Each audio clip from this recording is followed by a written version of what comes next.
Estamos de regreso en la hora de opinar y esta noche me acompaña mi querido Mauricio Meshulam, internacionalista. ¿Cómo estás, querido Mauricio? ¿Cómo estás, querido Mario? Ahora en las noches. Verte, ahora en las noches, ¿cómo ves? Bien, con el gusto de saludarte. Claro. Oye, y platicar de este episodio que está viviendo Estados Unidos, donde están pasando muchas cosas, pero quizá nosotros naturalmente estamos puestos con la mirada en los refugiados y los cambios en la política, pero hay una batalla entre Donald Trump y 4 congresistas a las que hay que ponerle mucha atención también. A ver, cuéntanos, ¿de qué se trata?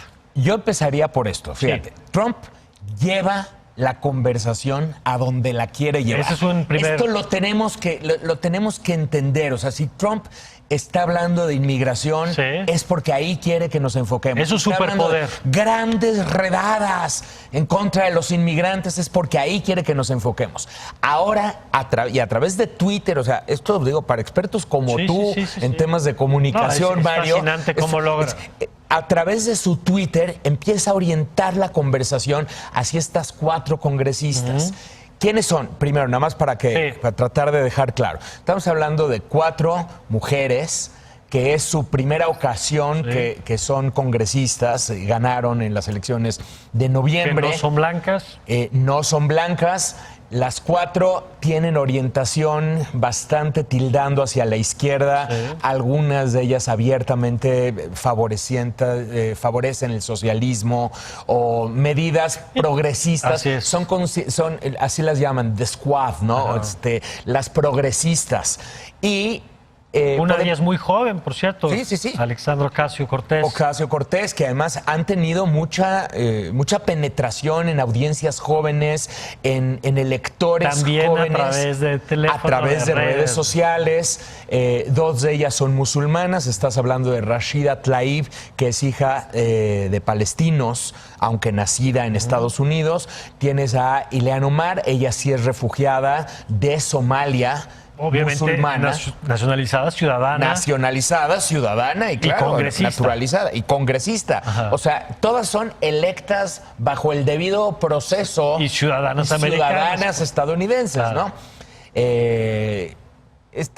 Tienen una tendencia mucho más progresista que el promedio de los demócratas. Entonces, a veces han ocasionado controversia incluso al interior del Partido Demócrata porque su visión, esta visión y sobre todo respondiendo a su base, es una visión mucho más dura en contra de Trump. Si por ellas fuera, empezando por enjuiciar a Trump, o sea, ellas son promotoras de lo que se conoce como el juicio de impeachment o el juicio de destitución desde el día 1. Ellas dicen Nancy Pelosi, la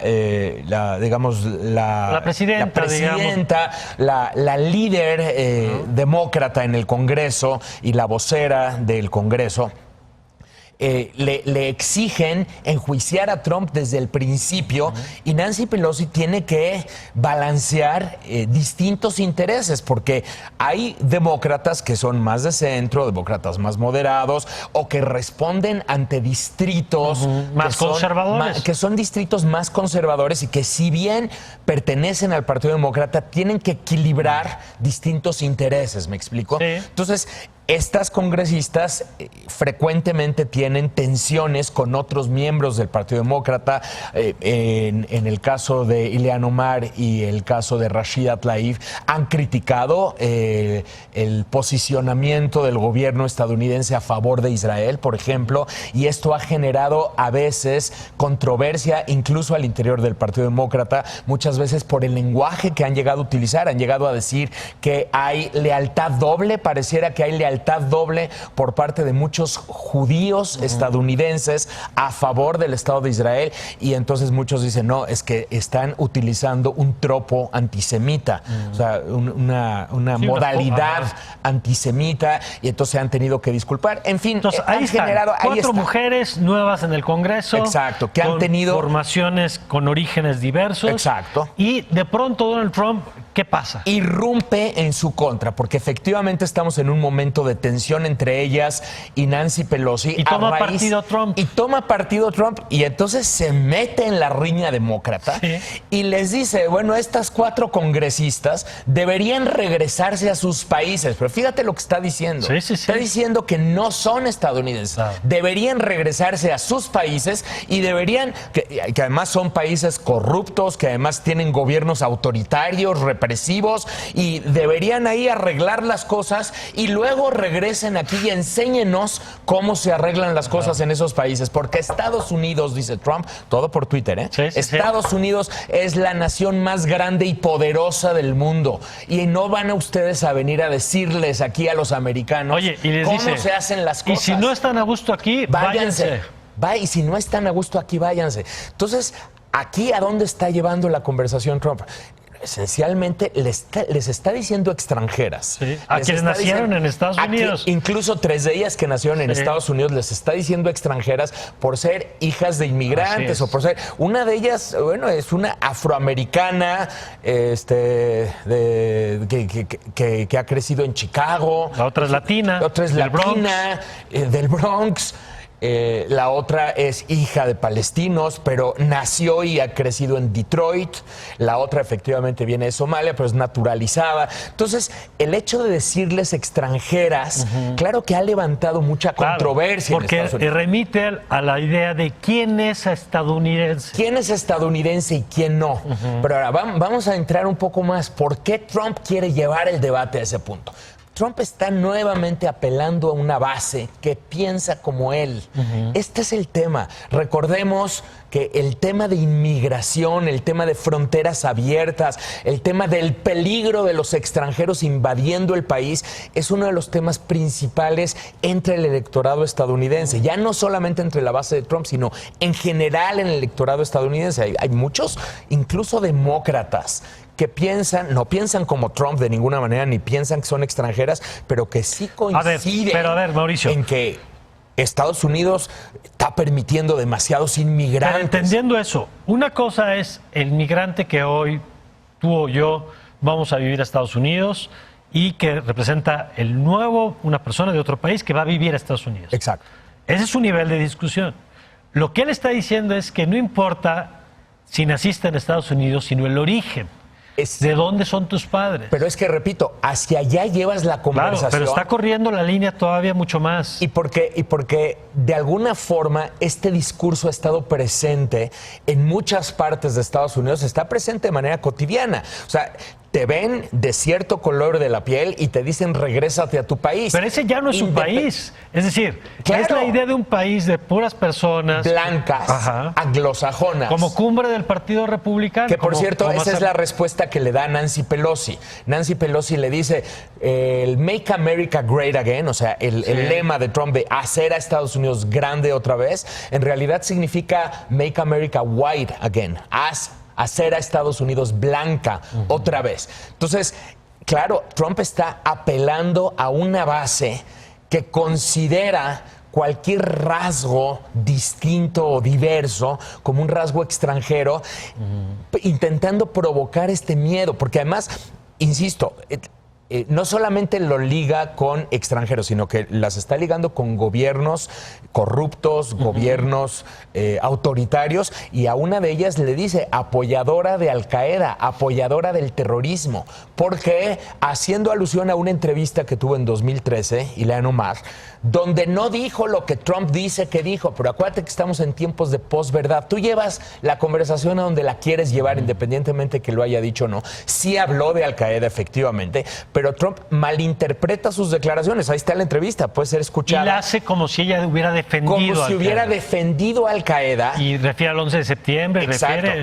Y entonces lo que dice Trump es, de alguna forma, esta congresista apoya el terrorismo, apoya lo extranjero, acuérdate, Trump, los musulmanes son los culpables de... Ahora, entonces, en esto, fíjate qué interesante, se mezcla todo el tema del terrorismo, los musulmanes, con la inmigración que procede del sur, porque acuérdate que por el sur, ¿quién se cuela? Sí. Se cuelan violadores, los violadores, se cuelan los criminales, los narcotraficantes y los terroristas a través de, o sea, en el discurso de Trump, claro, a través de estas fronteras porosas. Entonces, o sea, llama la atención que esto ocurre precisamente en momentos en los cuales supuestamente están iniciadas las redadas en contra de inmigrantes ilegales. Entonces, sí, todo es consistente. Es el endurecimiento de la política de solicitudes de asilo para que no entren.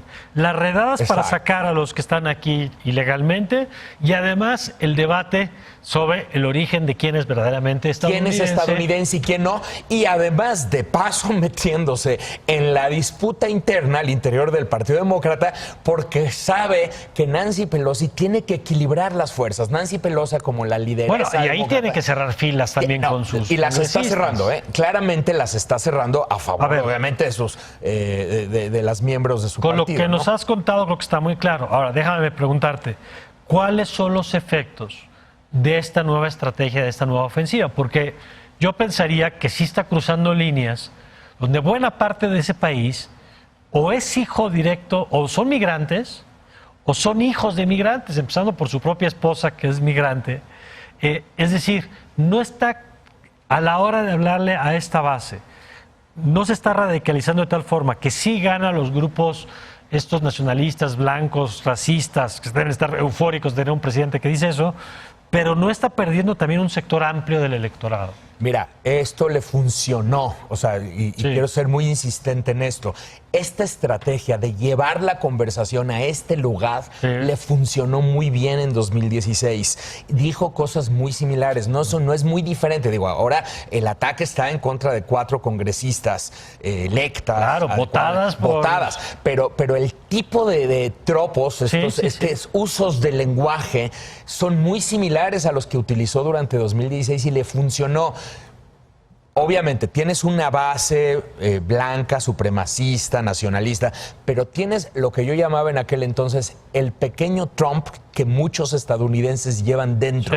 Esa especie de voto oculto de personas que no pueden declarar abiertamente que piensan como él, pero que de alguna manera piensan como él. O sea, no, claro, yo no voy a decir abiertamente que son extranjeras, pero la verdad, hombre, por favor, hija de palestinos, y que está criticando a Israel, y que está criticando la doble lealtad, por favor, o sea, un poco... Tiene razón Trump. Esta mentalidad de muchos votantes. Ahora, que lo que no sabemos fueron es de qué tamaño es el bicho. Pues es el punto, no fueron detectados en las encuestas porque no podían, no declaraban abiertamente su preferencia. Entonces, repito, esto le funcionó y puede volverle a funcionar. Entonces, aquí los analistas lo que están diciendo es, hay un riesgo si los demócratas vuelven a caer en la trampa y vuelven a caer precisamente en esta conversación y están exactamente haciendo lo que Trump quiere que haga. ¿Qué tendrían que hacer bajo esta lógica los demócratas? Yo no tengo una respuesta muy clara. Acuérdate que con Trump no tenemos respuestas claras, ¿no? Por un lado tienes que cerrar filas, pero por otro lado no puedes caer siempre en sus trampas y estar hablando exactamente lo que él quiere que hable. Porque un poco lo comentábamos el otro día al aire, recordemos que el tema de inmigración no es solamente relevante para los republicanos. Se hizo una encuesta reciente y entre todo el electorado estadounidense es más importante el tema migratorio que la economía. ¿Puedes creer eso, Mario? Sí. Es más importante el tema migratorio que la economía. Entonces, está llevando la conversación a donde la quiere llevar, por donde la quiere llevar, y apelando a sentimientos que son muy peligrosos, pero con los cuales confluye una parte importante del electorado. No toda, por supuesto, ¿no? Y ahí está la defensa que están haciendo muchos. Pero a ver, fíjate esto. La reacción republicana, ¿cuál es? Bastante silencio. Los republicanos que han criticado a Trump, que son pocos, sí ha habido, pero son pocos, lo que dicen, enfatizan no tanto las declaraciones de Trump como sus propias diferencias con estas 4 republicanas. Entonces, demócratas. Con estas 4 demócratas, lo que dicen es, efectivamente, el presidente se pasó de la línea, pero estas demócratas, no sé. Entonces, y los otros republicanos, silencio. ¿Por qué? Porque entienden que entre su base, hay quienes Trump coinciden con eso, claro. Trump tiene más popularidad entre los republicanos que ellos. Pues qué peligroso. Y qué peligroso porque se convierten en cómplices de este tipo de discursos en un país donde esto sí es cruzar líneas. Pues yo coincido con esto que apuntas. Se está moviendo una línea en el discurso de Donald Trump. Y eso facilita otro tipo de elementos, lo que se conoce como la pirámide del odio. Pues todas las expresiones racistas, cuando empiezan por el presidente de la República, tienen un paraguas. Eso facilita, ¿me entiendes? O sea, se convierte en un discurso que facilita otro tipo de acciones que en unos pocos casos terminan en acciones violentas. Pues vamos. No es casual que los crímenes por odio en Estados Unidos han ascendido brutalmente desde que Trump es presidente. No, se entiende. Gracias, querido Mauricio. Muchísimas gracias, querido Mario. Nos vemos el domingo. Nos podemos ver el domingo, por supuesto, en la agenda pública. Exacto, pues ahí nos vemos. Gracias. Nosotros vamos a una pausa y regresando vamos a platicar del caso Lomelí con Laura Sánchez Ley, la investigación periodística que termina con la salida del superdelegado de Jalisco. Lo platicamos regresando del corte. Esto es La Hora de Muñoz.